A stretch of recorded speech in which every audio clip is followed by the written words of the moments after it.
Good afternoon, everybody. It's PB here with you about 12:15, and wanted to hop on today and share some thoughts about what we saw last night.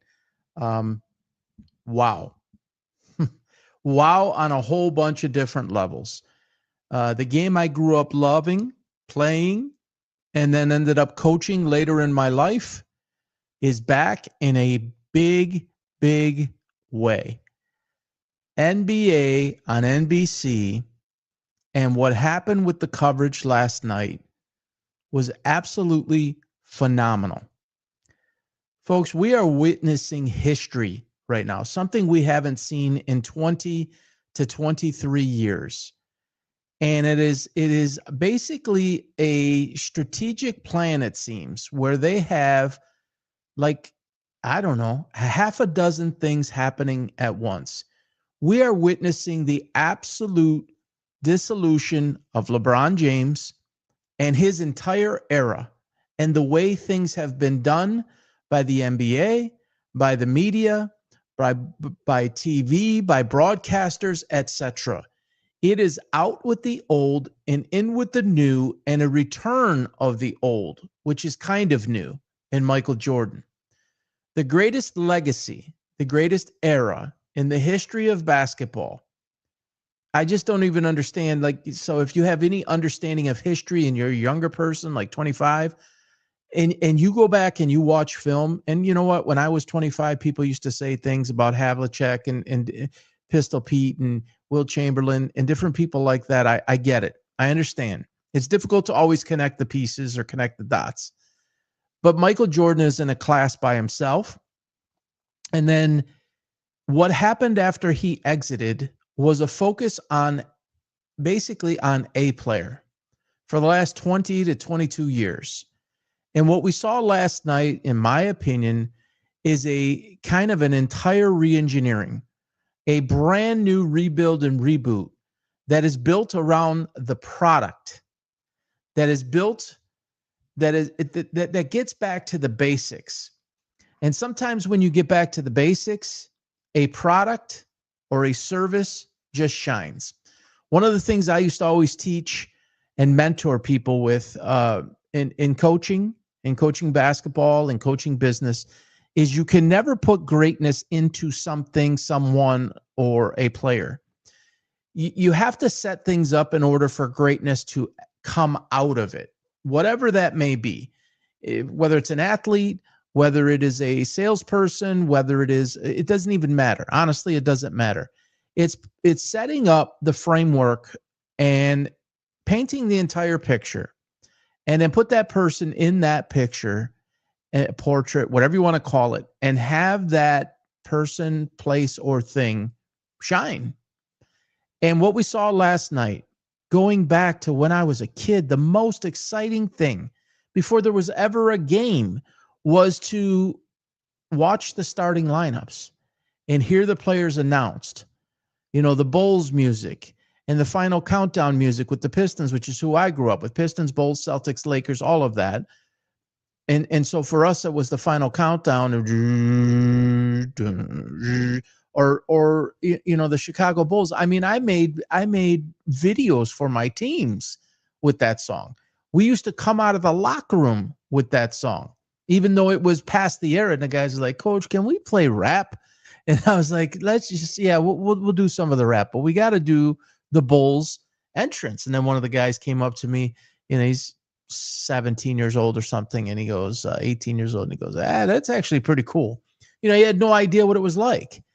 And Michael Jordan returning, and Bill Simmons, I saw a snippet of a clip he did.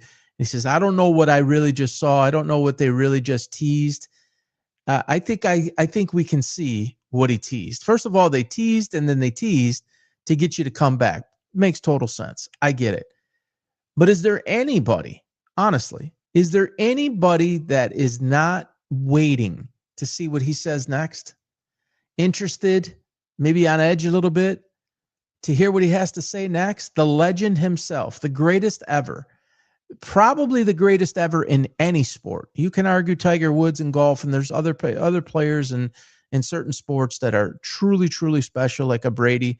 etc. But to see him kind of come out of the shadows again, he's been relatively quiet. I talked about this yesterday. He owned the Charlotte Hornets, then he owned a racing team. He's done his Nike brand. He's done, different things, but he's mostly, as he said last night, which of course that wasn't filmed last night, is he spent time with his family. He's mostly stayed out of the limelight. And sometimes when you go away and you come back, people were exhausted in fairness, people were exhausted of Jordan winning so much. It was like, again, the dude's in the finals. Again, he won 3 in a row. Took a year away. He won 3 in a row again. It's Jordan, right? And it's LeBron. But the greatness of LeBron or of Jordan versus the greatness of Kobe is so similar.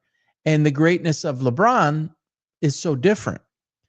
And we're watching a real-time detachment from LeBron. And I got to give, again, the Lakers credit, and I'll get back to NBC in just a moment, for starting this. It started the ball rolling by them pulling the pin and deciding that they were going to turn all their focus and attention to Luka, and it was no longer about LeBron. And whatever LeBron wanted to do, they were going to support. You want to opt in? Hey, we'll keep you around. You want to opt out? Fine. But here's what we're doing. We are rebuilding our entire franchise for now and in the future, and you're basically not included in that. You have one more year, and if you want to opt in, we'll keep you along for that year, but this is who we are now. And that was almost like, it was the password for everybody else to follow suit. And I think that some of it was going on behind the scenes. And Mark Walter, who's a terrific businessman, owns the Dodgers, now the majority, 67%, I think he owns of the Lakers, owns the ladies basketball team. Of course, he had to be on and sign off on this. And I just think everybody is done with LeBron. And it is traveled all the way through the broadcast network, bringing NBC back. Mike Tirico is a freaking legend. I was chatting on X with Tim Brando, who last night, who is also a legend in his own right. And I brought up, is there anyone that's better than Mike Tirico and Jim Nantz in terms of their versatility? And in terms of when they speak, it's a big event. That's what Mike Tirico is synonymous with now. That's what Jim Nantz is synonymous with. Obviously, the NCAA finals and tournament and, the Masters, golf, friggin' tennis, whatever else he does. I mean, he does so many different things. And to hear Mike back on last night, fellow Michigan guy, and that's not why I'm saying this, he's just freaking incredible. And Reggie Miller with him and Jamal Crawford, and I see different takes on both of them. And somebody said, Reggie Miller, it's terrible for it. I don't know about that. I don't necessarily agree with that. There's some getting up to speed for Crawford, I think, a little bit more. But I think that's terrific. I think the pregame was terrific. I think all the lead up, the marketing up to it was terrific.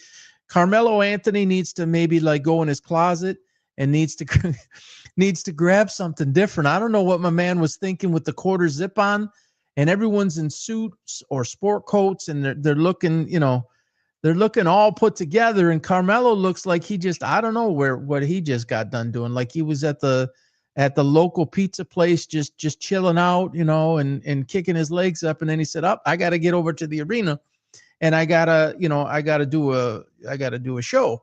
And I'm sure somebody will talk to him, and the guys, I'm sure they razzed him a ton.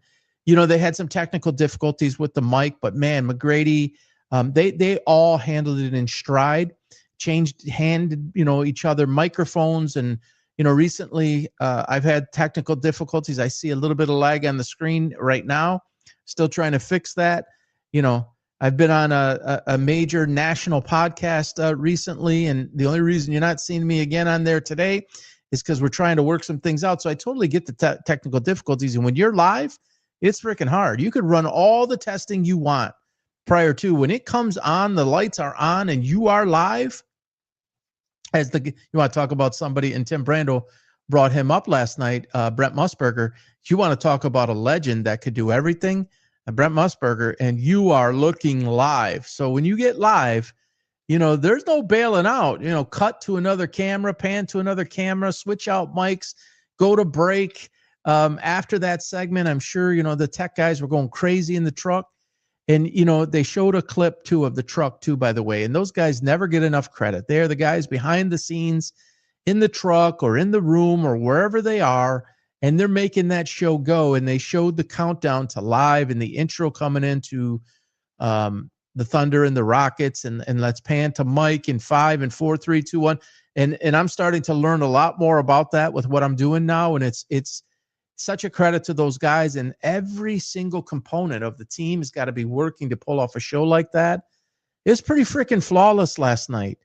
And again, they did that lead up intro, with Holmgren and Shea, and they announced the broadcasting team and their height and act like they're coming out to play a game. They're like, we playing them. It went back to what made it great about kids, for the fans. And got away from this albatross. Sorry, I'm going to go on a bit of a rant here. The media created, in large part, LeBron James. Okay, they pushed and they pushed and they pushed and pushed and pushed. They shoved him down our throats. He never should have been. Yes, he was a talent. Yes, he was extraordinary in several ways. The high school games and all of that stuff, they went down a different road, and it worked for a while. And most recently, it's blown up in their face. And he never adjusted. He never adapted. And you saw his behavior last night, just sitting there, non-supportive, disengaged, pissed off at the world. He'll say, well, now he'll pull a Shedeur Sanders. It doesn't matter what I do. People are going to say stuff about it. I'm not talking to you. Your actions are speaking. You didn't have to say a word, and you said everything everybody knows you are. A selfish, self-centered superstar that has wanted it all about you for the past 23 years. And if for a matter of a moment it isn't about you or the camera's not on you, you freak out. And it's been your issue probably your entire life. Whether you weren't loved enough as a kid or there wasn't enough attention paid to you, the world tuned in, man. And you got maybe addicted to it, or you maybe took it too far, or you took it too much, and then you never learned. You never consulted people. You may have consulted people, but it never showed through what you may have learned. And you just buried yourself deeper and deeper with the decision. And you come out and do something stupid 10 days ago with the decision too about a Hennessy drink. You got to think when you get that big, what kind of messaging you're sending. Who's around you? What are you saying? What are you not saying? What are you marketing? How are you going about it? Is it best for the game? See, that's what Michael said last night in Code. And I think as we go, Michael meaning Michael Jordan, not Mike Tirico. I think we'll see what when as we go, he says it burns him that he can't do it anymore, but he knows he'd blow out an Achilles. And the authenticity of the game. And he's talking in code, folks. I've studied the guy's life. I've read every book he ever wrote, seen every clip, studied him as a person, as a player, integrated it a lot into my life in different ways, integrated it into my coaching in a lot of ways. And he doesn't like the way what the game has turned into. I don't want to speak for him, but I think he's already, clued us all in on it. Kobe clued in, may he rest in peace, clued us into what his thoughts are about the game and how it drove him and Phil Jackson crazy, and the type of basketball that we watch now, and the type of shooting and non-defense and softer overall play, and the officiating in the way that it's designed. I think that all bothers Michael. It's not authentic as it once was. And I think we're going to start to hear him speak about that. And I don't necessarily think he's just going to, give us insights into the X's and O's. I think we're going to get snapshots into his brain at 62 or 3, whatever he is. And he's going to go back in the time machine, like he said, 30 years. He did that commercial in the whatever it was he did, and the kid wanted to see him shoot the free throw, and he said he hadn't been that nervous in years. because Michael always understood the moment, and Michael always understood what he did on and off the court, how it impacted others, how it impacted legacy, how it impacted young people, how it impacted his peers, how it impacted his coaches, his organization, and everything. LeBron never understood that. See, LeBron was always concerned about what, and still is, what his actions mean to himself, and not what it does to everybody else, not what it does to his team, to his organization, to even his own legacy, to the game, to those who paved it before him. He did not care. He doesn't care. Honestly, there's a whole segment of people out there, millions worth, that support this guy. And I'm just telling you guys, like, open your eyes and watch what he's doing right now, sitting there. It's a timeout. Everybody gets up. He's slow to get up. And don't give me no BS about a sciatic nerve. Please. It's got nothing to do with it. He's looking for leverage out. His leverage was taken away. And he's going to try to play this game. And they lost last night. And I did the stat. I don't know if I have it right here. You can certainly see it on my X account. But they were 60.7% from the free throw line. And Golden State was 89.7, I believe it was. And there was a 9-point differential on makes and misses. Luka was at a negative. He was minus. Austin Reeves was, I think it was, Luka was -6 or -8. Reeves was -14. These guys, they can't play defense. And whether you have LeBron or don't, it's not going to make a difference. They're not going to win. He is again realized that he can't win with the team that he has. So I'm going to sit out. And folks, he would have opted out of that deal if his son wasn't on the team. You can mark it down. You can bet the house on it. That's the only reason he opted in. It's as obvious as it can possibly be. He would have been fine opting out. He would have been fine taking a veteran minimum. He opted in. He's getting $52 million as it sits right now, and his son's on the team, and he's got to oversee that because he's a control freak that way too. Don't ever let anybody kid you. Don't let his manipulation distract you from what is really going on. If he is not in control, and if his ego isn't being stroked 24/7, then he checks out. And he goes and runs away to the next, what he believes is the next greatest thing, whether that's a team, whether that's a product, whether that's whatever. He can't stay in one place. He gets tired of it. When it doesn't go well, he runs and cries like a little you-know-what. I'll just say baby. How's that? And he did it last night for the world to see, and that was intentional. As if I'll show you. No. You're doing nothing to show us. You're not hurting us. All you're doing is showing us what so many people already knew, and you're validating it. And for those that maybe were on the fence that didn't get it or were still giving you the benefit of the doubt, you proved it to them. Like, why would anybody want him on their team? It's all coming out. It's coming out from the well, we've heard it from the Kyries. We've heard it from former teammates. We've heard it from former competitors that are no longer in the league, guys who are in the league. Nobody likes you that way. Nobody likes what you did. They might like you as a guy to hang out with and think you're fun and all this and go hang out and live the life, whatever. But nobody respects what you did to the game. And the man who sat down with Mike Tirico last night, he damn sure doesn't. And if you go back to one of the clips, people said, do you and they asked LeBron, do you and Michael talk? And he said, Michael said, I'll talk to you when you're done. Man, Michael doesn't want to talk to you when you're done.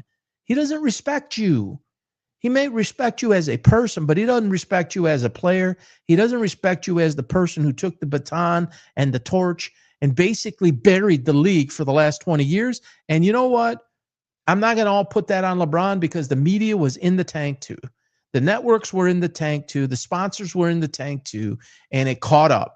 And now we're seeing a cleansing. I wrote it down, a cleansing literally of the NBA before our eyes. Out with LeBron, in with Michael. You're seeing the Amazon teams and you're seeing the ESPN team and the NBC team. And you're seeing some of the greatest players ever to play who are very talented. Grant Hill, phenomenal with a microphone. I think Reggie Miller's very good. Tracy McGrady is terrific. Vince Carter's gotten a lot better. Jamal Crawford, I think, is going to grow into something, pretty special. Who am I missing? I said Carmelo. I think Carmelo's got a bright future ahead of him if he wants to stay with this. And it's like there's a taste of the old, and then there's a focus on the new. And then to roll out your first game like that, and obviously they felt this way because they scheduled that matchup of Houston and OKC. You have the defending champions, wildly talented, young, have spent a ton of money. I put it up on X yesterday. It's supposed to be a small market team. They got all these contracts, the super max contracts. They spent $750, I think, or $770 million tied up into those three guys, Shea and Jalen and Holmgren. And you're obviously playing against Houston, who's freaking loaded. You bring back Durant, and I said this yesterday. I'll say it again for those of you who might not have heard me. LeBron is ranked 14th on my all-time 15 list. I got called every name in the book. 4 months ago when I did it, I got called names in the book again yesterday. I'll get called names in the book again today. I would take Kevin Durant, even though I don't respect how he jumped around and is on his, 5th or 6th team. I don't like that. But I'd take Kevin Durant 100 out of 100 times over LeBron James. I would never think twice, and I would never look back. And Kevin Durant has his chance now to go to Houston and just be Kevin Durant as a significant contributor, that 23 to 25, 23 to 26 point a night guy, 7'4" wingspan, can D up when he needs to. You saw what he was doing with Shea there, and Shea's so crafty there at the end, and he ended up fouling on him. There's just not a whole lot you can do with that. The game's on the line. You want to stop the guy from scoring.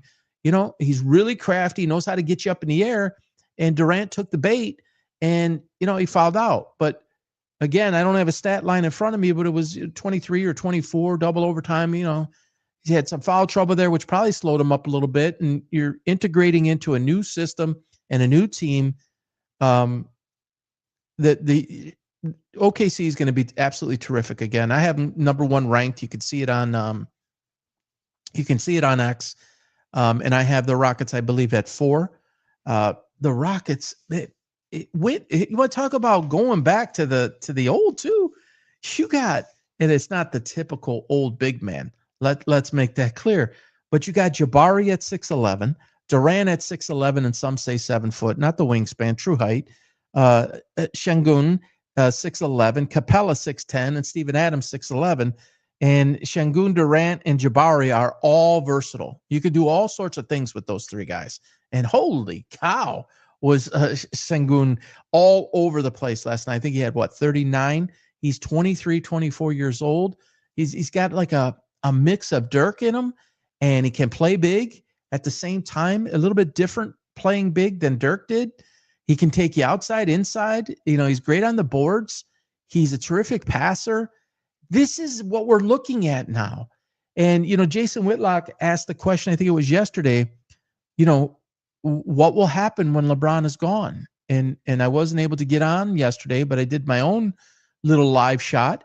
And I think the NBA is going to be fine. You can now remove that freaking anchor around your neck and appreciate, because we're going to pay attention to players like Şengün, and we're going to pay attention to guys like Shea and Jalen Williams. There's so many guys, Anthony Edwards, and the list is endless. Kuminga, I'm a huge Kuminga guy.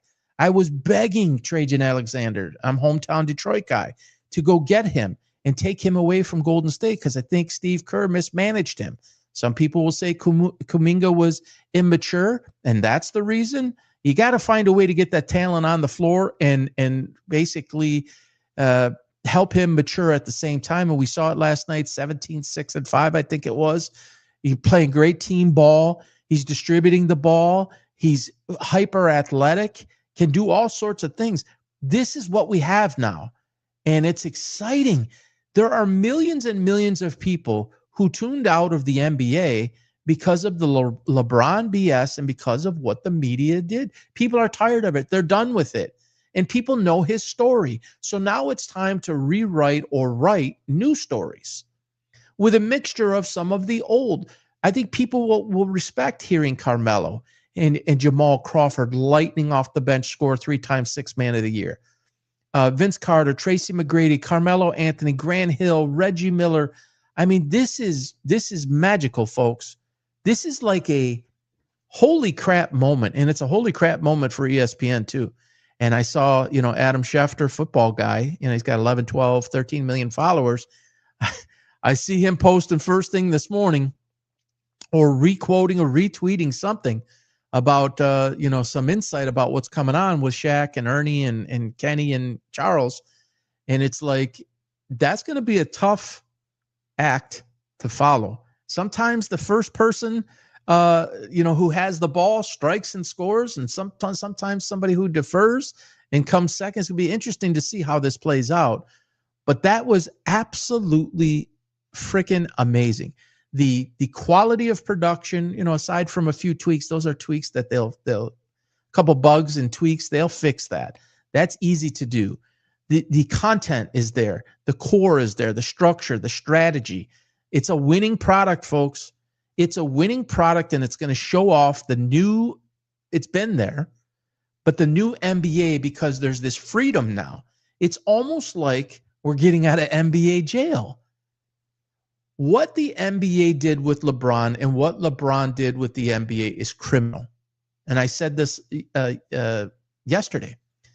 Not against the law criminal.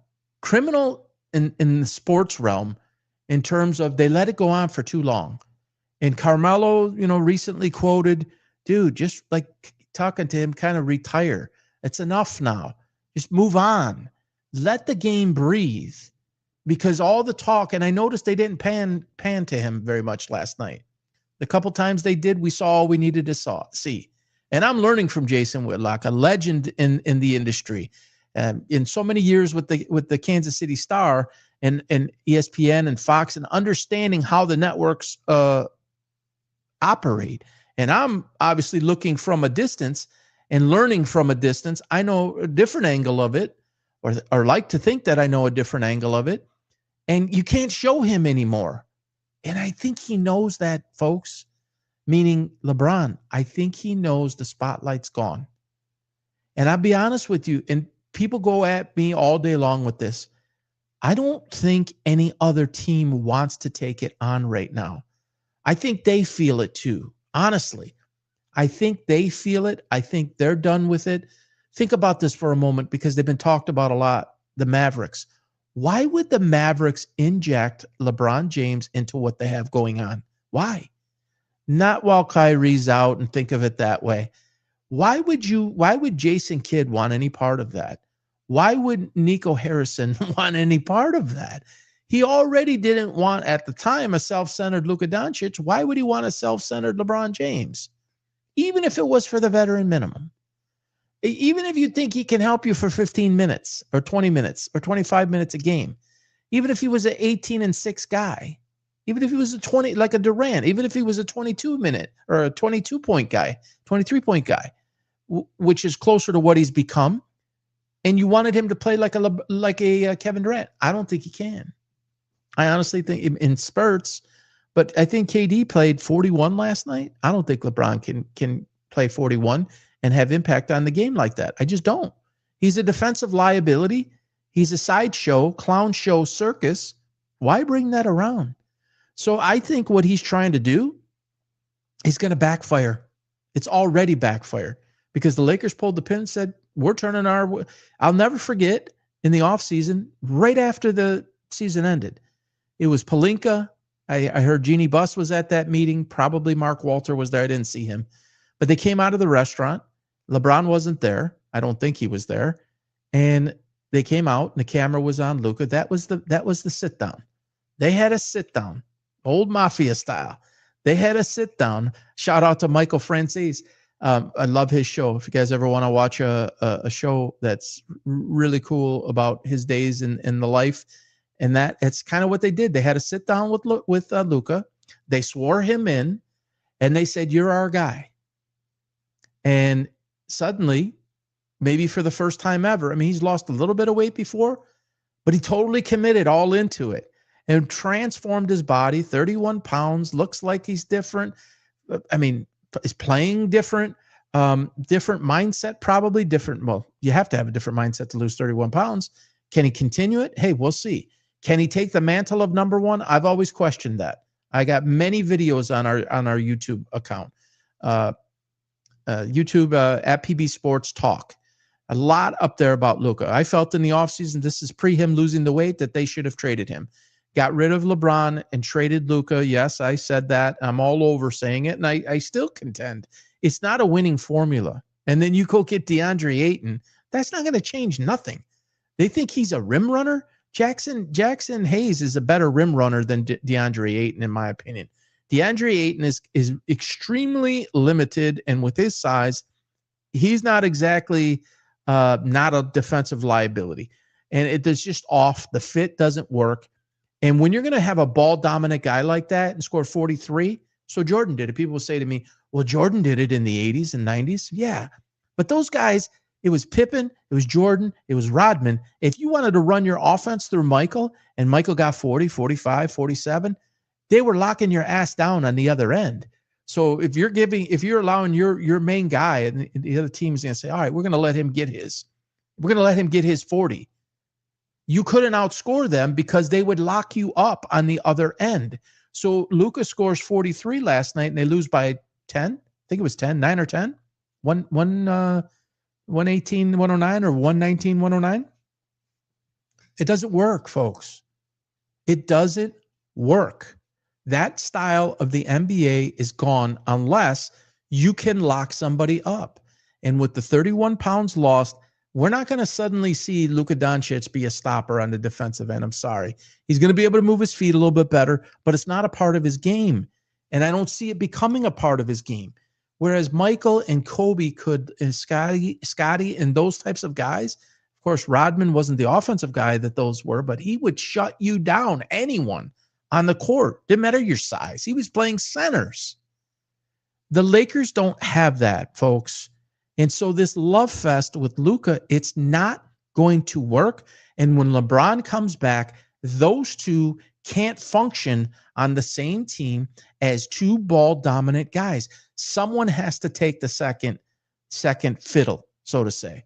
And I believe Austin Reeves, while he is a defensive liability, he should be that second guy anyways. I don't think it should be LeBron. If you're obviously committed to Luka, you're super maxing him, or you're maxing what you can give him.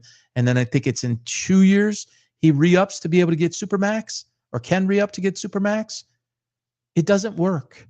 What you saw last night didn't work. You inject LeBron, it doesn't work. And I think LeBron knows that. And I think it's part of why he's taking these 3 to 4 weeks off. It has nothing to do with a sciatica nerve. He can play, but he's sitting out. He's pouting. He's whining. He thinks he's sending a message and saying, I'll fix you. But really, he doesn't have any options. And the Lakers really don't have any options, with him. And I don't think anybody else wants to take him on. And I don't think they want to take him and his son on. There's no value in that. It's just it's a sideshow. It's more devalue than value. It brings nonsense. It brings baggage. It brings luggage. There's enough for these teams to manage. If he goes to the Western Conference, it doesn't matter what conference he goes to. But if it's, let's say, the Western Conference, it's so dog eat dog. There's so many good teams that had the opportunity to beat each other and war, like in the basketball sense, war with each other. Denver versus Houston, Houston versus OKC, OKC versus San Antonio, San Antonio versus, the Clippers. It's every night. And that's the new NBA, folks. And thank God it looks like everybody is aware of this now. Thank you, Mark Walter. Thank you, Jeannie Buss. And to a degree, thank you, Rob Pelinka, even though he's orchestrated this team that I don't think is effective. That's why I have them at 9, folks. That's 9 with or without LeBron. I wouldn't take him in a series against any one of the teams above him in 8. A young Spurs team, you have AD who's older and Kyrie who's older, but you have a lot of pieces around those guys that are very young in Dallas. And OKC's obviously very young. The Clippers they're going to try the old man route here. We'll see what happens. Houston, a lot of youth other than Durant and Capella, a lot of youth there. So this is the new NBA. It is actually, for the first time, and I've been saying it for years, I've been saying for years that the NBA was in danger of falling from the number 2 slot. NFL being 1, NBA being 2, MLB being 3. I mean, this is with the UFC and MMA aside. The original 4, football, basketball, baseball, and hockey. And I've been saying for years that the NBA was in danger of falling out of the number 2 spot because of the way it was operated, because the way that it was themed, all of it. And now I have to really say that this is an opportunity. And a lot of credit goes to a lot of people. That's the media, that's broadcasters, that's networks, that's Mark Davis, that's Jeannie Buss, ownership, to detach from this guy. And it's not, even if he was 37, honestly, I mean this. If he was 30, if you could erase on his birth certificate, make him 4 years younger, but we know what we know now about him, I think they still make the same move. At some point, winning means everything. I got it. But at some point, you have to understand what's in the best interest of your product or your service or your brand or the league's legacy or the organization's legacy. And he's a detriment. He's a cancer. I hate that word because it's affected my life in such a big way. And we're seeing it be discarded. And in the way it's happening, he thought he would be revered forever. For years now, I've been telling people LeBron James is going to be remembered more for all of what he didn't do and all of what he did do in terms of to the game and to teammates and to the path before him than the good he actually did on the court. When you see Mookie Betts, what is he, 30-ish? And you see him get interviewed and they're talking about Ohtani and they're saying, or he says, Ohtani's like Jordan and we're the Bulls. No one's ever going to say, so-and-so is like LeBron and we're the Cavs or we're the Lakers or we're the Heat. Not going to happen. And he can't stand it. He's forcing it to try to make that happen.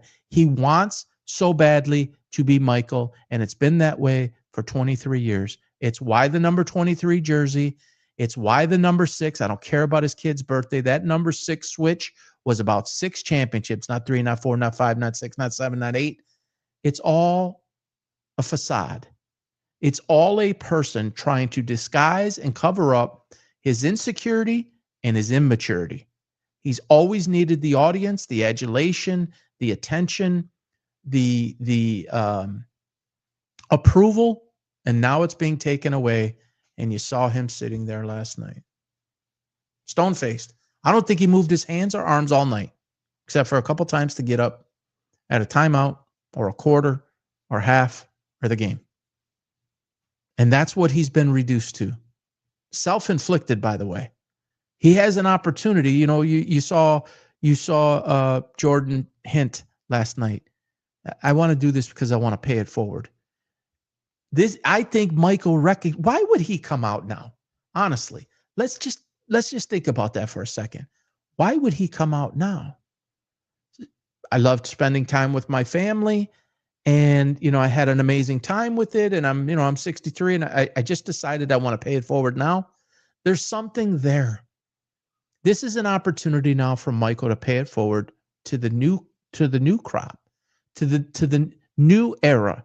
To the Cooper Flags would be a new era, and the newer era is the Shays and these type of younger players, 5 years or less, let's say.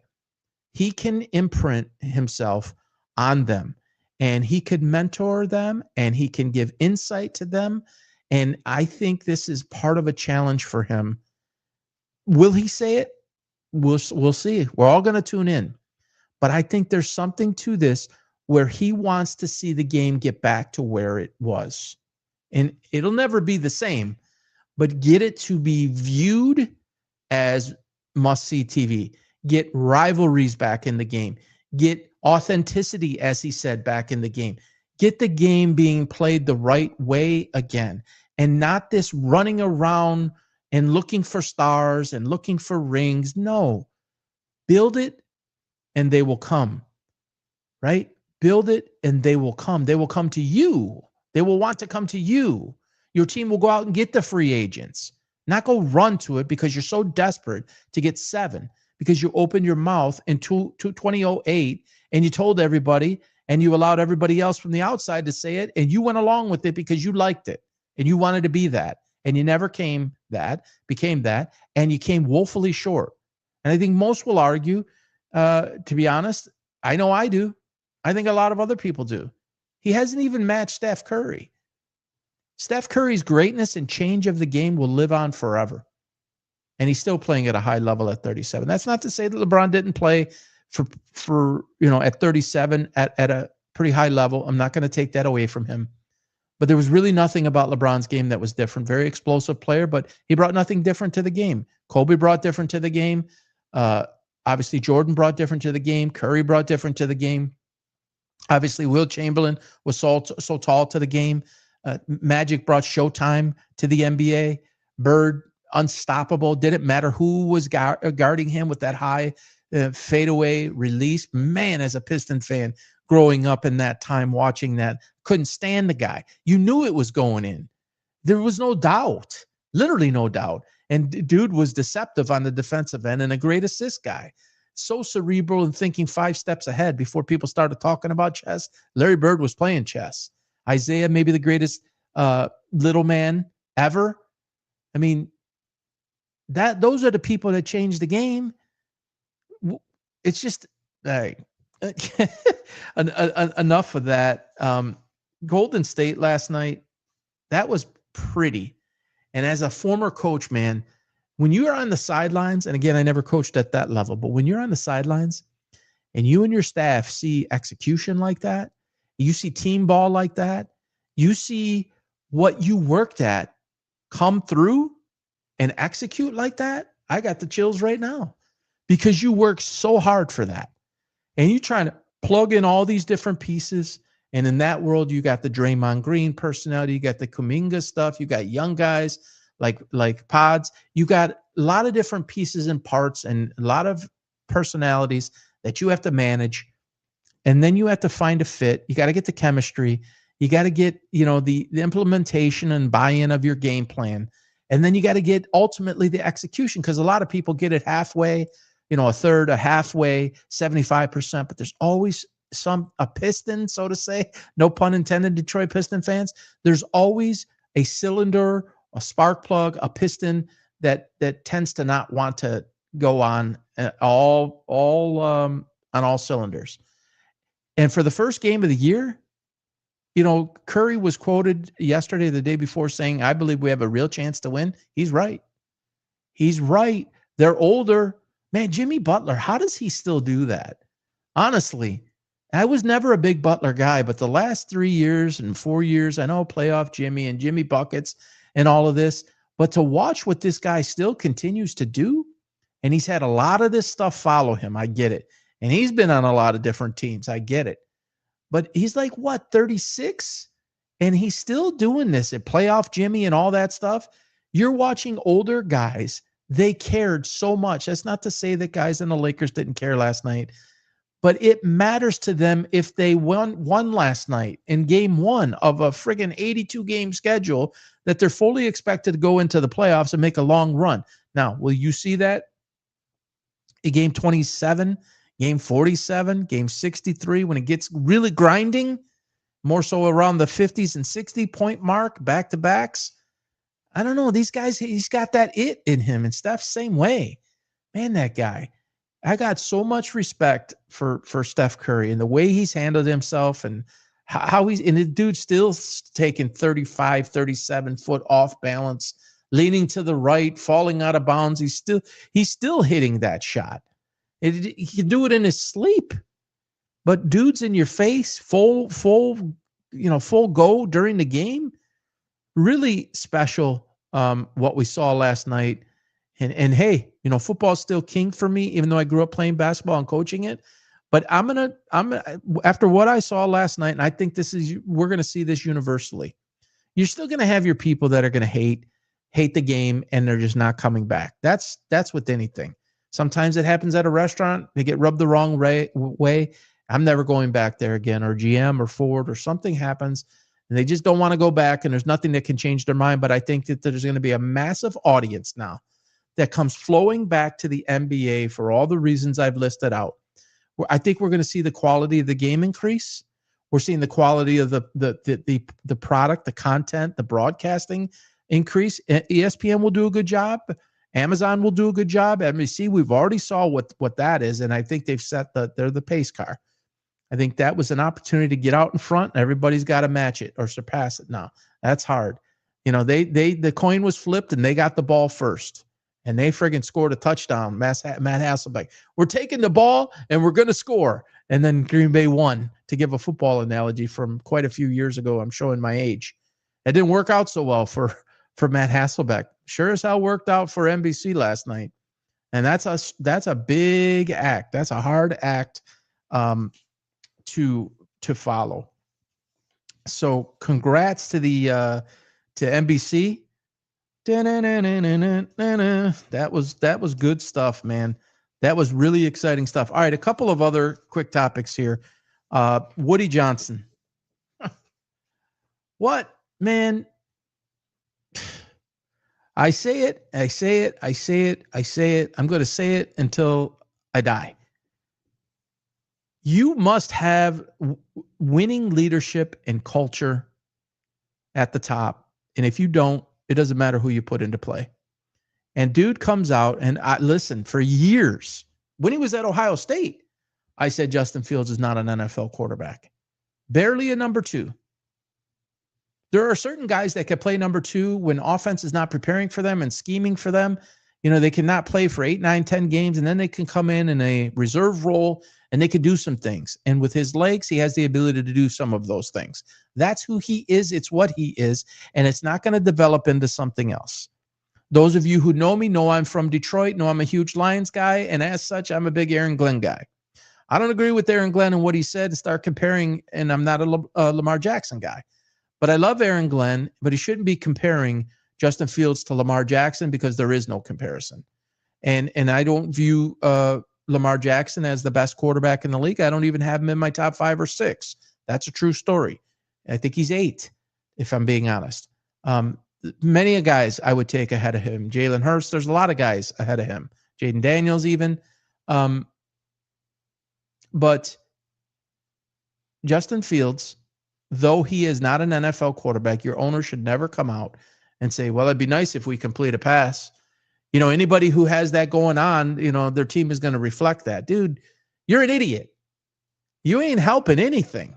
You're making it worse. You're basically sending a direct message to the world. Don't go play for this guy. Don't have any association with this guy. The right thing to say as an owner, for crying out loud, hey, we're not performing at the level of expectation or the standard by which we expect around here. And I know Aaron and the entire staff is working with the guys, and we hope to see some improvements here very soon. Really simple. You want to think it. You want to go talk to Aaron Glenn behind the scenes and let your frustration out? Do it.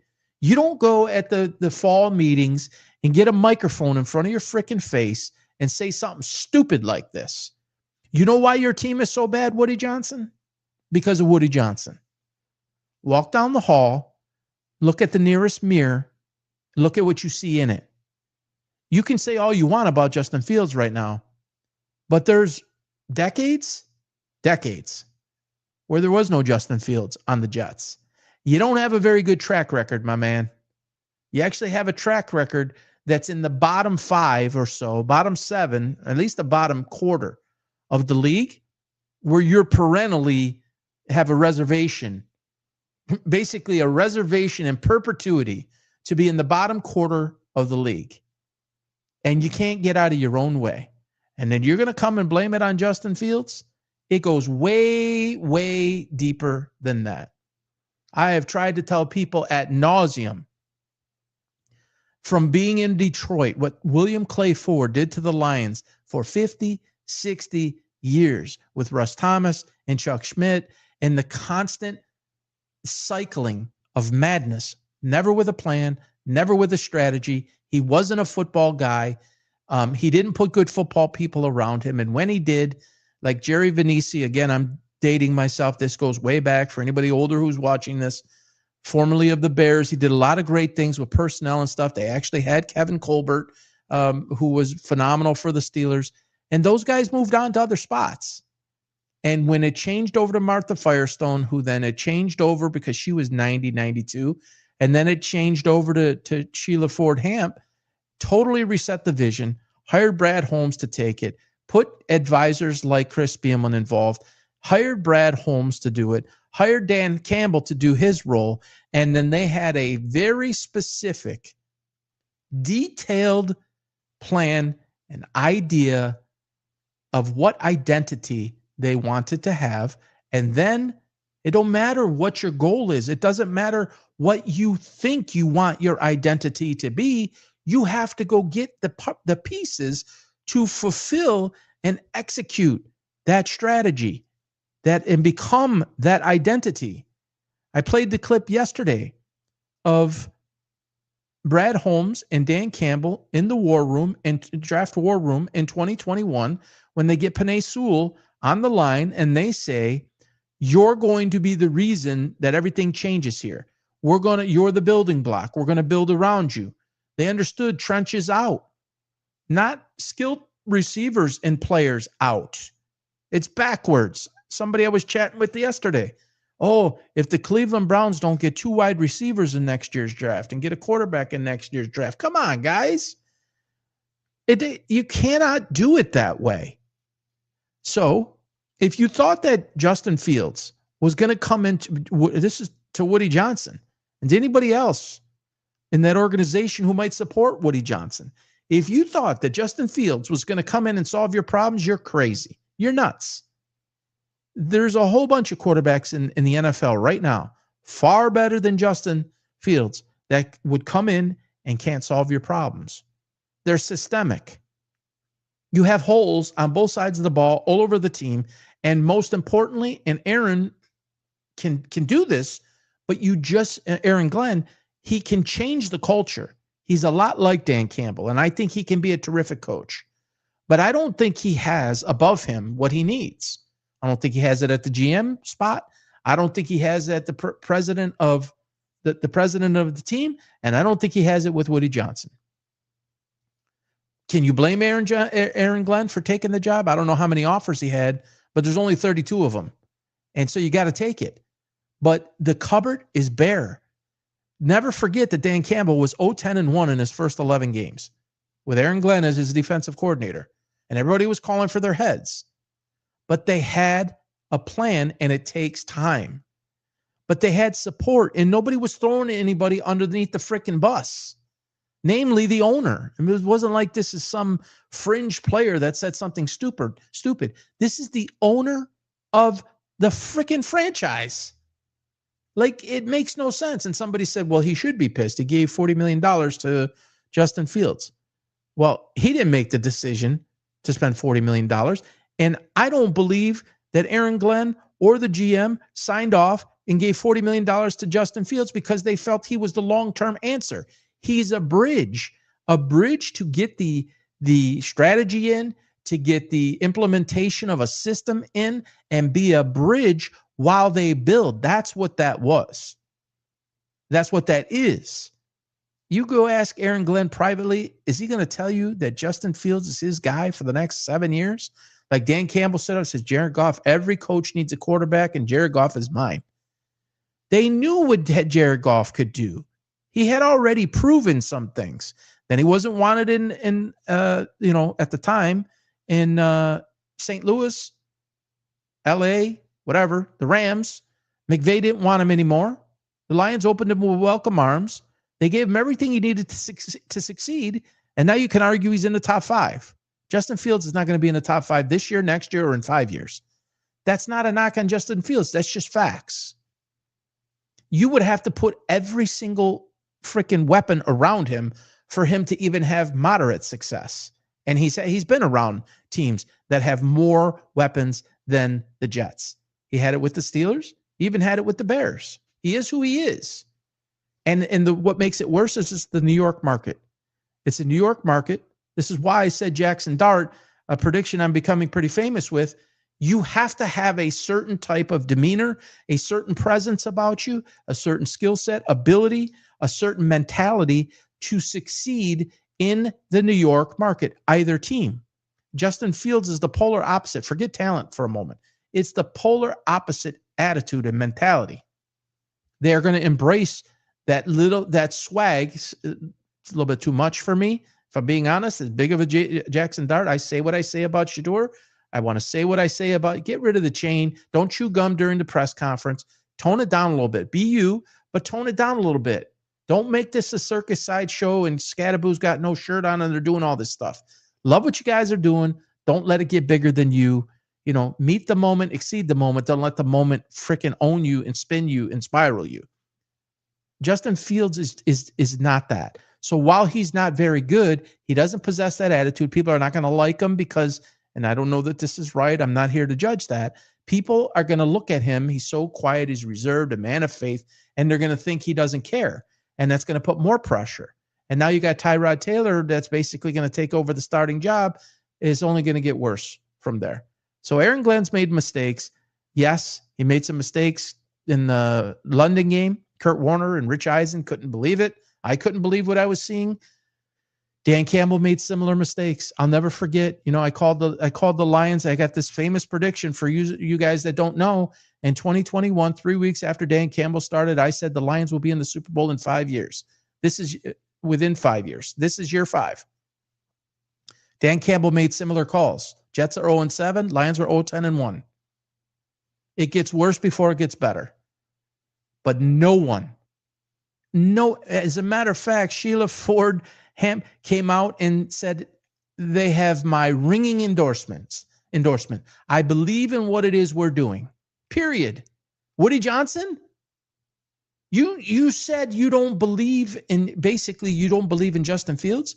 You don't believe in the philosophy. You don't believe in, this sends a loud and clear message across the team, the building, because there's a lot of people in the building working their asses off that don't play, but they have a hand in it. And you just showed what an awful owner you are. And I would question who you are as a person to say something so ignorant like that when it's supposed to start with you and end with you, regardless of what players you have.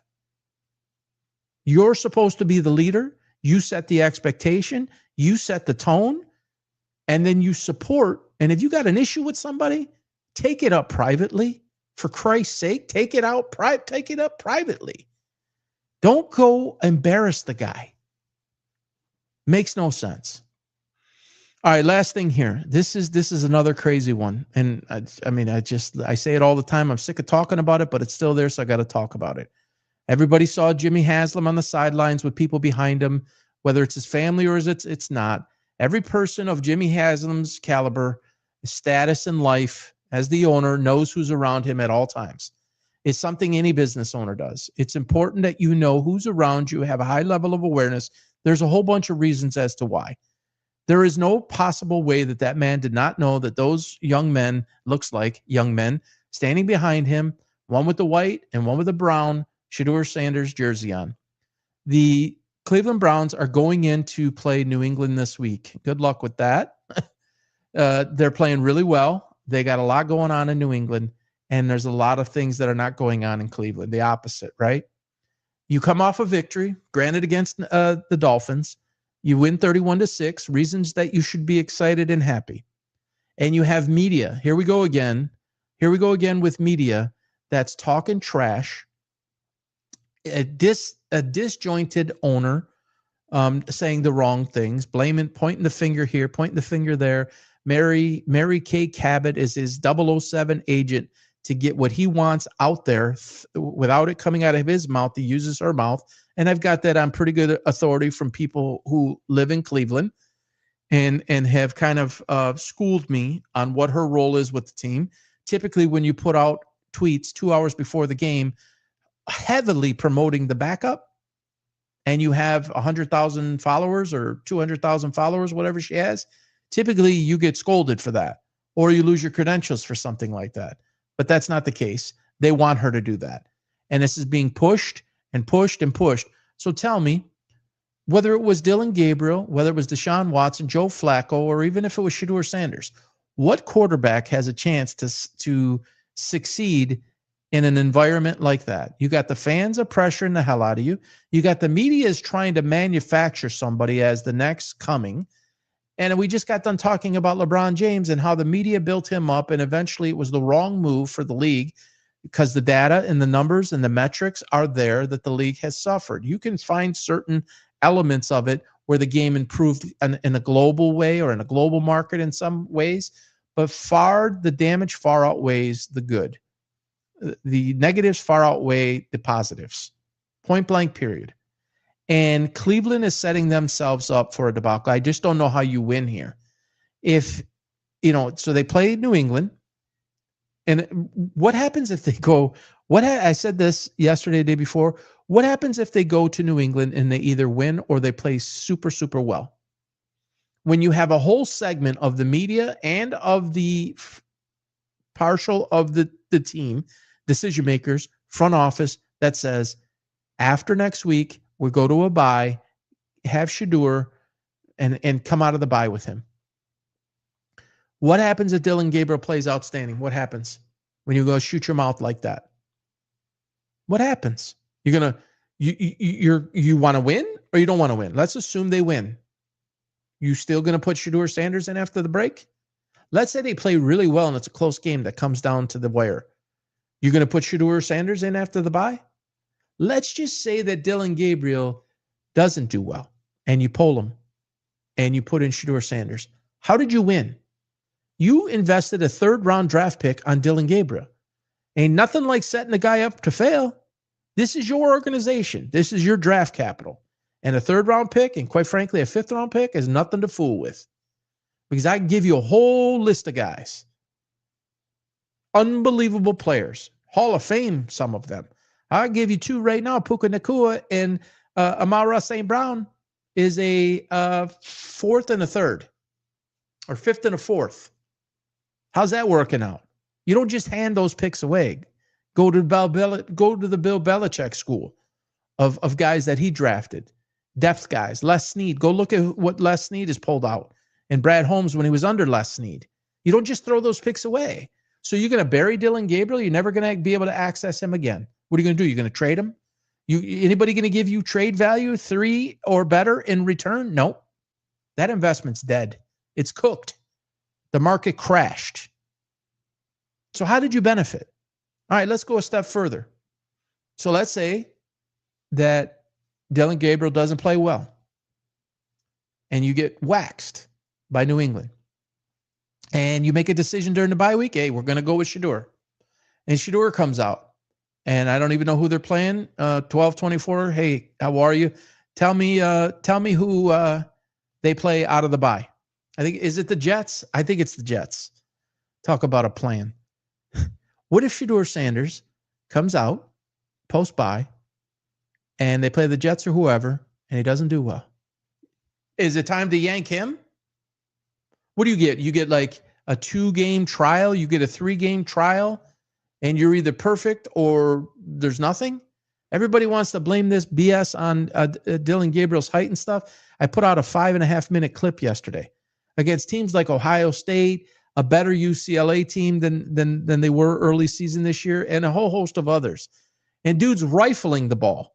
Is he the strongest arm on the block? No. He's moving. He had a 40-yard run, and dude's in a full-out sprint. Not the fastest guy, but he ain't no statue. This guy has all kinds of talent. He is an incredible processor of the game. He's incredibly accurate. He played against those guys in Ohio State who are now playing against him in the NFL. I understand the NFL is a different game. You're never going to hear me. Let's see what he says here.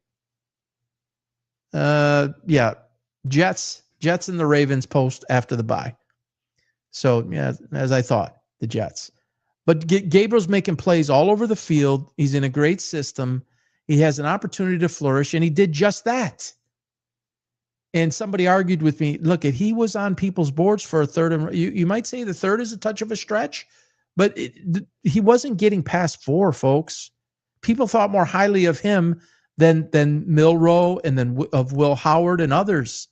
This whole notion about he's too slow, too small, and can't this and can't that, it's bullshit. I'm telling you, it's bullshit. So you come off a win. Did he look great? No, but the offensive system in Cleveland is not designed to look as such. And if you don't protect, again, it doesn't matter who you put there. So to go back to Shedeur. So if you make the decision after the bye, you're going to go up against the Jets, who can do some things defensively, by the way. And if that happens, if you don't think Aaron Glenn is going to scheme something up to rattle that kid, you got another thing coming. And I'm telling you, Aaron Glenn can do that. And he can do that with what he has over there. And then plus that gives him another 2-3 weeks to prepare, assuming that happens. So what happens if he comes out and he plays bad? Then what? You're going to bench him? Then he's got to play the Ravens the week after that, who every game is a must-win now. And Lamar Jackson should be back by then. And they'll get healthy in a couple other ways. Pressure's on in Baltimore. It's win or go home. You're 1-5? 1-4, 1-5? It's must win. And it's destroy and destruct everything in your path. So let's say he comes out, doesn't perform well against the Jets and the Ravens. Then what? What'd you do? You destroyed Dylan Gabriel. You ruined your third-round draft pick. And you're going to mess with him. Oh, and then Deshaun Watson's lingering around. And he cut, I don't know who authorized that. It's an ESPN production on his Get Well tour. And he's looking good. And he's coming around. And they're talking about mid-November, I think they said.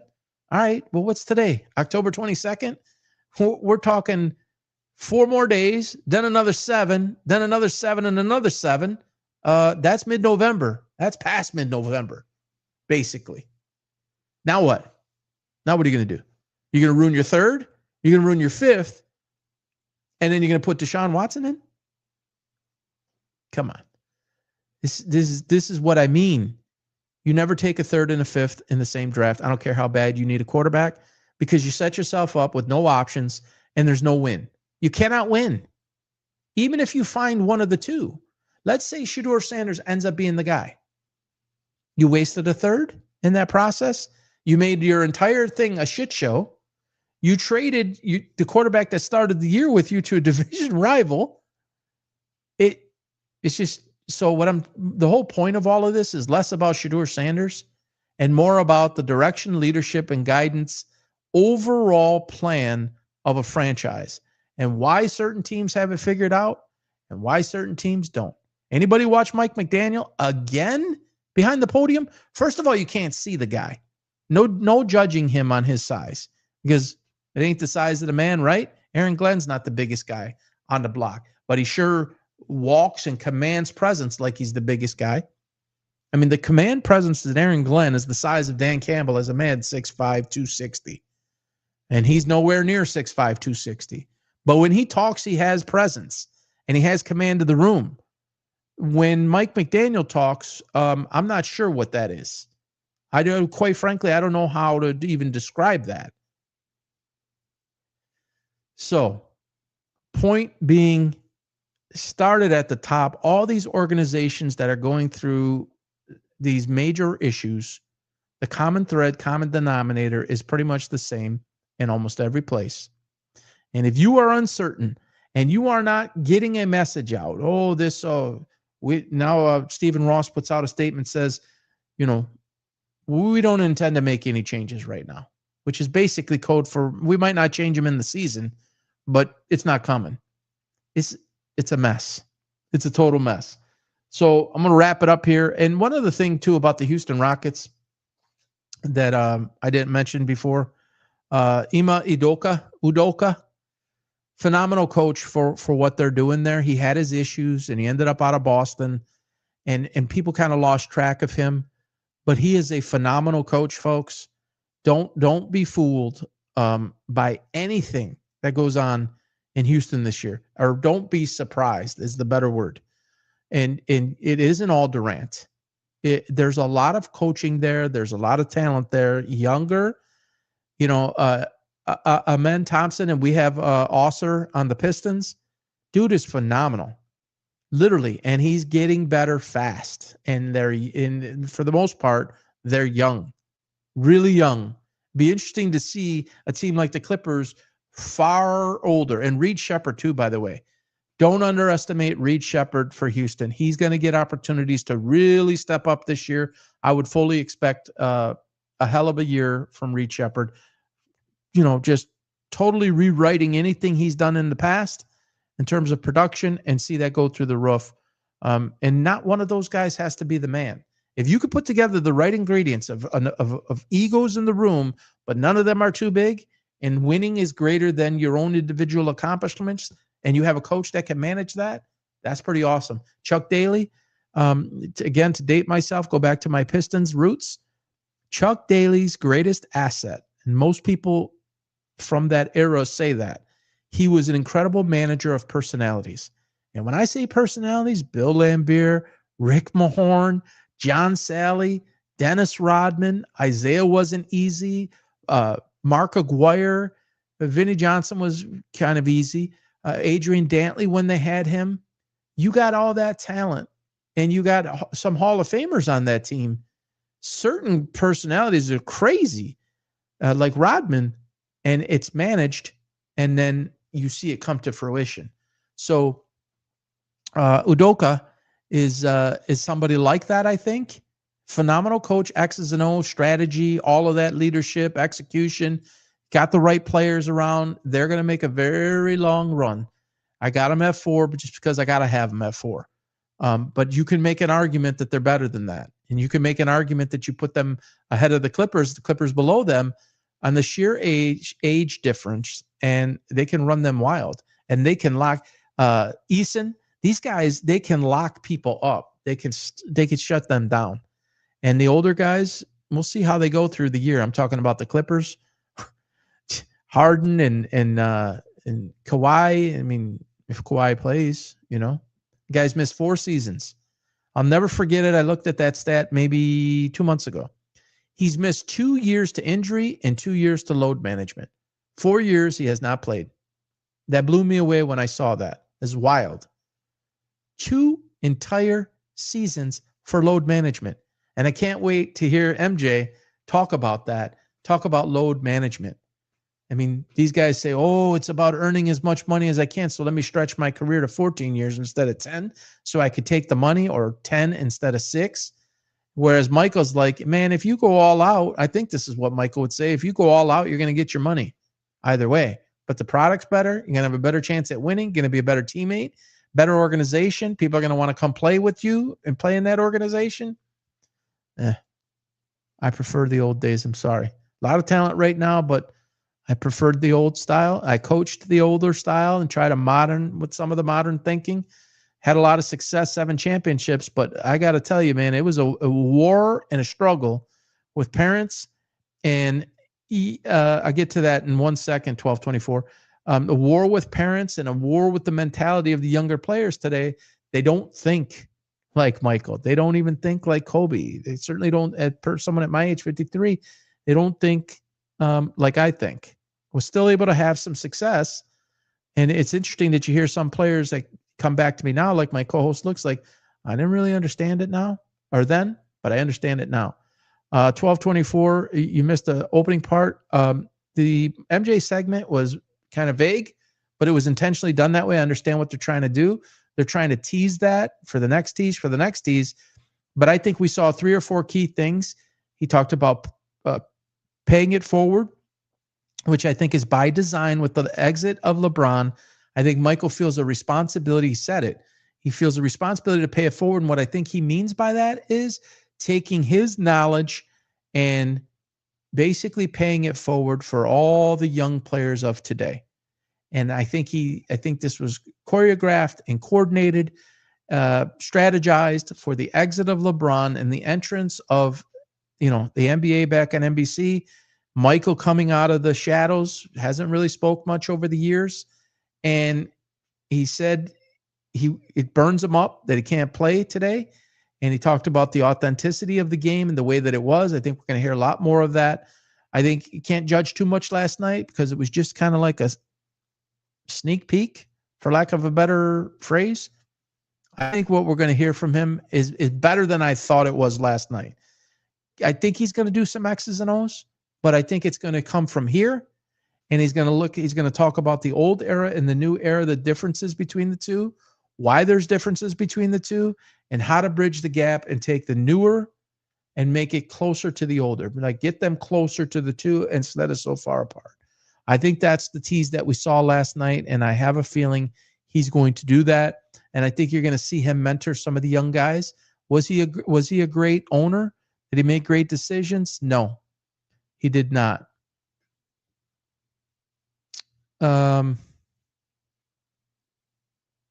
Yes, to your answer. It's one of the reasons. 1224 asks this is a great question, honestly. And I've done segments on this. Luke and I have done segments on this, and I've done segments myself. 1224's question is, if you have time, do you think the raise in AAU and the downsize of recreational sports hurt competition? I don't know that I've ever said this directly, but that is that's a top 3 reason why I exited out of coaching after 9 years. The school ball in hockey, they call it house, turned into travel, and basketball, recreational or for the school team, or even in some ways the church team, turned into AAU. I will touch on this for a few minutes because I think it's important, and I would love a fresher segment to cut for people. So I coached AAU. I coached middle school, high school, and AAU. I also had very large camps with ages 3rd grade, mostly starting at 4, but there was a couple third snuck in there. The rule was 4, and people are like, hey, can you get a 3rd grader in there? We understand, blah, blah, blah. So it was all the way up to 12. And I had some very good teams. And I'm sure you've heard me talk about Luke's career path. I had some talented players, and I had some talented players in AAU as well. Luke played for me on AAU as well as a couple of our other teammates from the really good team that we had. And very good players from other teams. And it was a mixture of it. But I have talked about on previous quotes or previous videos that I would have a guy come to our AAU game from another AAU game prior, come play our game, and then leave our game and go play another AAU game. And yes, money got involved, the Nike stuff, and then the family, and then all sorts of other major AAU organizations around the country started to take over. There was almost a skipping of the school process and going right directly to the travel to the AAU. There's something to be said for those talented guys. And, I used to butt heads. I'll be honest with you. I used to butt heads at the high school level and even at the middle school level, because I ran a middle school team like a high school team, and I ran a high school team kind of like a college team. And it was, for me, I believed in the best players play for me, and the ones who aren't as good, you might force me to keep them, but that doesn't mean you're going to force me to play them. Only if a certain circumstance applied, if it was applicable in a certain circumstance, would I do that? I was against that. I was coaching to win, and I had a responsibility to the players to put them in a position to win, not in a position to play players. And so when you take that and you skip it forward, there's people that want to skip the recreational, go to the AAU. It gets bloated that way, and everybody thinks they're going to be a star. And this is pre-portal and pre-NIL. Now you take the AAU and you mix that in with, it's no longer I just want a scholarship. It's I want a scholarship, and I might be able to make a couple $1 million before I ever hopefully make it to the NBA. And it's in every sport, but in the NBA as an example. And I'll say this again. I mean, there's a lot of family members of mine that went a very strong route in hockey and at elite level travel hockey with one of the greatest organizations in Michigan. But everybody thinks that their kid is going pro. And they go through all of this and they play into their 20s, and there's clearly no chance to do it. And it just keeps going on. So the recreational part of it, to get direct to your question, the fun of it has largely been removed. It has been, how much better am I than you? How much more do I match with the Joneses? What are we able to get as a family? What credibility do we have? And it has become less about the game and more about everything else. And I call it an epidemic. And I have videos that say we are in an epidemic stage of young athletics, all the way down into like 6th grade, and then up into 7th, 8th, 9, 10, 11, 12, even the college ranks. When you're seeing some HBO Real Sports specials and you see these facilities being built around the country, and what travel ball has done to families financially, and what it's done to relationships between spouses, what it's done to siblings, if there's more than, say, 2 or 3, and one's going in one direction and one's going in another direction, I think it's had a lot of negative. There's positives to it, but there's, I think, a lot of negative to it. Absolutely. So yes, AAU has hurt. It's helped in certain ways, and it's prepared players to play at a higher level. Yes, there is part of that, but I believe that the negative part is outweighed the positive. And eventually, we might see the school sports go away altogether. I could see that happening. So the last game that I coached was in, yes, travel sports. He says, Mom's never put me in travel baseball because of playing on Sundays, and this was back in the 90s. Yeah. And travel has turned into a social club for parents. Yes. And a drinking experiment. I mean, the amount of drinking and the amount of partying and the amount of living vicariously and the amount of the Joneses and the amount of who's cool and who's not and these cliques. Oh, yeah, it's so prevalent. And what these young people see I'll just come out and say it. What these young people see their parents do is not good. I've seen a lot of it. Not only because of what I do and I study this, I'm watching things around the country, right? I'm watching clips and I do studies and I look at the data and I'm looking at metrics and I'm looking at national, I'm looking at global data, but I've seen stuff with my own eyes. And it's stunning. It's literally stunning. It's cultish, to be honest. It's turned into cultish. And in many cases, it's become more about the parents than it has been about the kids. Honestly. And a lot of it is because there's opportunity now, in my opinion. A lot of it is now because there was an opportunity the way there was then. And maybe I never felt this way. Like if I was 6'5", I would have no question had a scholarship, pretty high level basketball, if I had that size. But at 53, I'm not like pissed off. I don't have any children. But even if I did have a child, would I want them to excel in sports? Yes. Do I think sports is a great vehicle and important part of life, going through youth and maturing and growing up and set you up for things in life? Absolutely. But for me as a father, if I had a child, to live vicariously through them for what I didn't reach or become as an athlete in my time, that's unfair. It's unfair to the young man or woman. It's unfair to the sport. It's unfair to others. It's unfair to siblings. It's just not a good thing. And I've watched it. I've watched it affect families. I've watched it affect friendships. I've watched people get into fistfights over it. I've watched my kid's better than your kid. I've seen all of that. And I saw quite a bit of that as a coach too. If somebody got played because their kid if somebody got played instead of their kid, if you're a fan of Remember the Titans and he's yelling from the stands about why his kid isn't playing, that's real. That's a movie, but that's real. And especially you start getting a little bit higher levels and it's a little bit more cutthroat as far as, man, there's scouts in the stands. Luke will tell you. I mean, we had multiple scouts in the stands watching him at certain parts. But I'm here to tell you, Luke didn't do what he was supposed to do. You're going to come sit right the frick next to me, or maybe you're going to sit down at the end of the bench. I just didn't play that stuff. I don't play that stuff. And I knew I had to go to his parents in the very beginning. I told the athletic department, I said, I need your support. Here's what I want to do. Here's why I want to do it. Here's what I think it can happen. Here's the pros, the cons.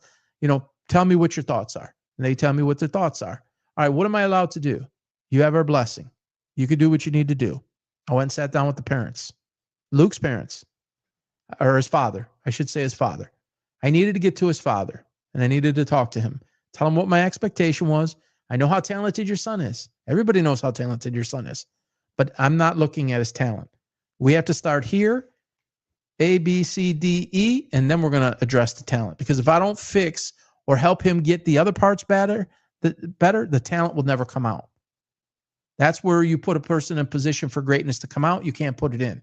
I knew he had the ability, but we needed to rejigger and figure some things out so that the system could be put into place, then he could perform in that system and then have everything come out.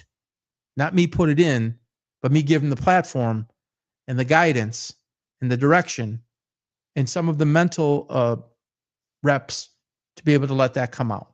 That's missing now. It's missing in a big way. Because the AAU coaches are looking to get recognized too, by the way. They're looking for promotions. They're looking to go up the circuit. They're looking to find the college game. They're looking to get on somebody's bench. And it's kind of spiraling in a way where I don't know where the end is. Honestly, I don't know where the end is. The ladder of opportunity is there, and they're all fighting. And people will trample over people to get to it.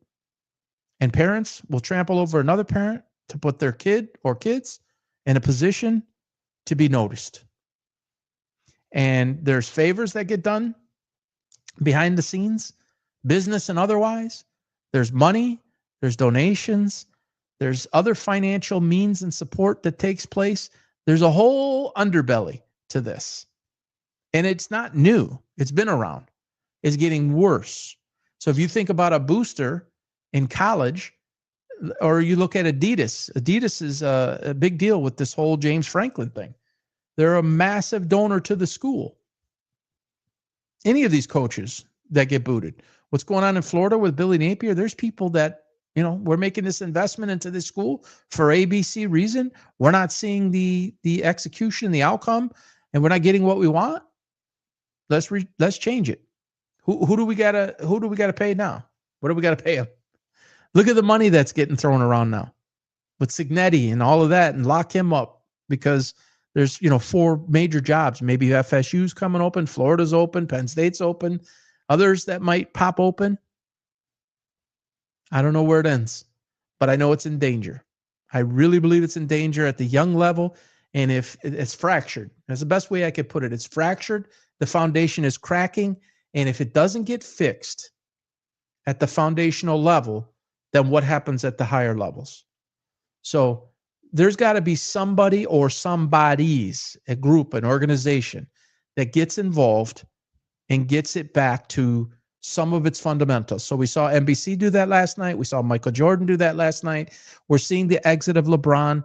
Let's get back to the basics. Let's get back to the product and let's get back to what's most important, because if you forget about it too much, it starts taking on a life of its own. And who knows what road it's going down. And I see that. Again, I want to just compliment you on the question. And I love the topic because I literally, if you go on my YouTube channel at PB Sports Talk on YouTube, I have a lot of segments on this. I believe it's an epidemic. I believe it's almost a pandemic. I don't like to use that analogy, but it is that it's spreading, and it's spreading fast. And then it's the next school and the next school and the next school and the next team and the next organization and the next donor. How do we keep up? And what more do we have to do? And are the kids even getting in school? So it's like, I forget who it was. It was the USC game. Michigan, I think it was Michigan and USC. Maybe it was somebody else, but it was somebody who had to travel across country, and they said, oh yeah, we did something different this time. We brought them out on Tuesday or Wednesday. And I'm thinking to myself, game's on Saturday. Exactly where is the academics taking place? Is this a pro team or is this a college team? So if you don't think that that's happened at the lower levels, Luke, he said it on air. I couldn't believe he said it. Coach would take me out of class and he would tell the teacher, I need him in here. And he said, we'd go in the whatever room and be drawing stuff up on the board while he's supposed to be in class in high school. at one of the most universally recognized high schools in the state of Michigan. And he was getting cut out of class to do that. So, yeah, there's some deep-rooted problems. There's some holy cow stuff around the horizon that I don't think enough people are paying attention to. And when I decided to do what I'm doing now, I committed to try to help make a difference in that area. Yeah, Florida State had to travel to Northern California. Oh, yeah. And where I'm at in Florida now versus Michigan, it's even more so. It's year-round weather. So if you think about it from football, or you think about it, from baseball or soccer or any outdoor sport, it's year-round. Whereas in Michigan, well, I guess it's a flip. If you're in Michigan and there's somebody who played for me and they wanted to go away for 3 months a year, I don't know how he was going to do this with school, like at the next level, wanted to go away for 3 years to the South, like I think it was in the Mississippi area or something like that, so he could play travel ball while being in another state during the school year. I have no idea how that worked out or what came of it. He actually ended up going to play quarterback for the University of Connecticut. I think he played only a couple of games. His first name is Steve. You can look him up. I think he graduated 2-3 years ago, played for me at the 8th grade level. Really talented player, and had the opportunity to play for them. But yeah, as soon as I get a little bit more organized and hopefully start to be able to monetize the show, that is definitely a goal of mine, is to become a leader, hopefully in that area, to speak out and create, I guess awareness would be a good way to say that, and a way for parents to understand what is happening to their children as a result of all of this, the distraction that's going on, the lack of fundamentals in sports, the lack of fundamentals in life. As a longtime business owner, people come to me after playing all the years in hockey, all due respect to everybody, they come to me at 22 years old, and it's like they don't know what to do. They've lived that life 24/7, and it sets them back. In many ways, it sets them up, but in many ways, because they didn't even have a job. You want to talk about green behind the ears? And we're talking about these players that just go all the way until 18, 19, 20, 21, 22. They're still living the dream. The parents are still living the dream. It's going to work. It's going to work. I mean, I had my first job at 13 and a half. Are you kidding me? By the time somebody got me at 16, 17, I had already had a lot of experience. 18, 19, 20. Whoa. Now you get a 22, 23-year-old. A lot of them never had a job. It's insane. And it's a lot of what we're seeing right here, what you're asking me. So hopefully I have an opportunity to use a platform at some point to create awareness in that regard. All right, everybody. I went on a lot longer than I thought I was going to. Everybody have a great day. Wednesday, basically a full basketball schedule tonight. Hopefully your team does well. I think we got a lot of things to look forward to. And we'll keep you guys posted on what's going on with Jason Whitlock. I should be on again soon. Everybody have a great day, and we'll talk to you soon. Take care, everybody. Oh, by the way, follow us on X at PB Sports Talks with an S on it. And on YouTube, please subscribe. Go Cavs. Yeah. We'll see. We'll see if they go after LeBron too.